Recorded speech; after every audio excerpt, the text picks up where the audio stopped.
Kamusta ka naman, El? Enjoy ka ba? Enjoy ako, El? super. O, usapan natin ha, yung belt mo. Yung bukas, magbe-belt ako. Inaarbor mo yung belt niya, no? Sabi ka, gano'n na pala yung belt, hindi pinapasok sa sinturera. Oo, ganyan talaga.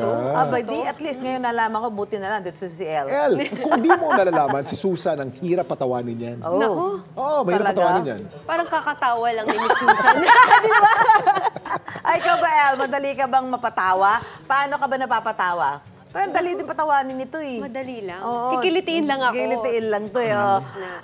Anyway, mahirap naman talaga pigilin ng saya, lalo't nakakatawa talaga. Pero may pagkakataon kung saan pilit mong ilabas ang tunay na emosyon, mapipigilan ito ng isang kondisyon. Nako.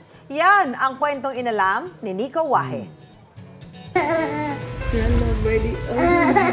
Malakas ang tawa ng isang taon ng 12 gulang na si 30. Pero kapansin-pansin na hindi nagbabago ang kanyang reaksyon. Hindi po siya nakurap or naluha po. Pero natawa naman po siya.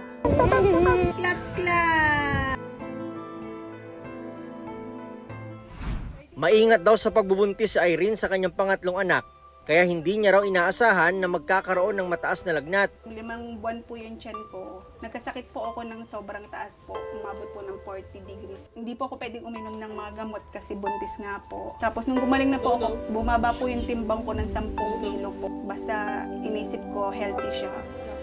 Kasabay ng buwan ng prenatal check-up ni Irene, napansin niyang tila may kakaiba raw sa ultrasound nito. Pansin ko po na may bingot po siya. Tapos yung kamay po, sabi po nung nag-popordi po sa akin, baka daw po nakaikom lang, kaya naniwala naman po ako. Kaya ng mga anak, nagulat daw si Irene sa kalagayan ng anak na si 30. Pagpatog po sa tiyan ko, may malaking bukol po siya dito. Club foot po, tapos meron po siyang bingot, wala po siyang kamay. Kaya nasyak po ako noon. Kinalba ko po yung sarili ko. Nasa Children's Hospital in public, na-confine po siya within 15 days. Laboratory, newborn test, lahat ng test ginawa sa kanya is negative naman sa awa nito.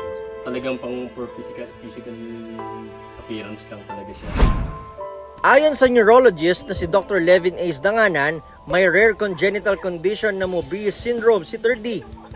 Apektado raw nito ang muscle na nagkokontrol sa facial expression at galaw ng mata.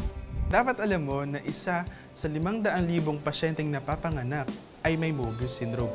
So, ibig sabihin doon, napaka-rare no, na magkaroon ng Moebius syndrome. Nadidetect natin yan pagkapanganak ng pasyente.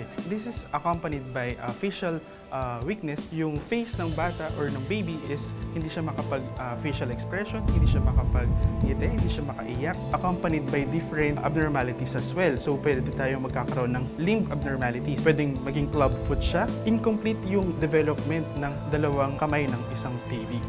Pinag-aaralan pa hanggang ngayon ang posibleng sanhi ng kondisyong ito. Habang nagbubuntis yung mother, no, nagkaroon siya ng problema. It's either pwede siyang uminom ng gamot na hindi teratogenic. Habang nag-form yung baby sa loob ng sinapupunan is nagkaroon tayo ng parang problem. Pwede na tayo nagkakaroon ng deformation or malformation. Nabablock yung development ng baby. Dahil sa kakaibang kondisyon, tila naging bukas na libro raw ang pag-aalaga nila kay 30. Ang dami pong nagko-comment, sturdy is blessing po yun. Positive comment po na kaya mo yan, laban lang. Ang life expectancy ng isang pasyenteng may Moebius syndrome is nakadepende yan actually sa mga magiging komplikasyon ng pasyente. Bukod sa espesyal na bote ang ginagamit sa kanyang pag-inom, sumailalim na rin si 30 sa operasyon para maayos ang kanyang cleft palate at club foot. Napakasarap sa feeling na maririnig ko po yung tawa ni baby. Tapos lahat ng problema erase.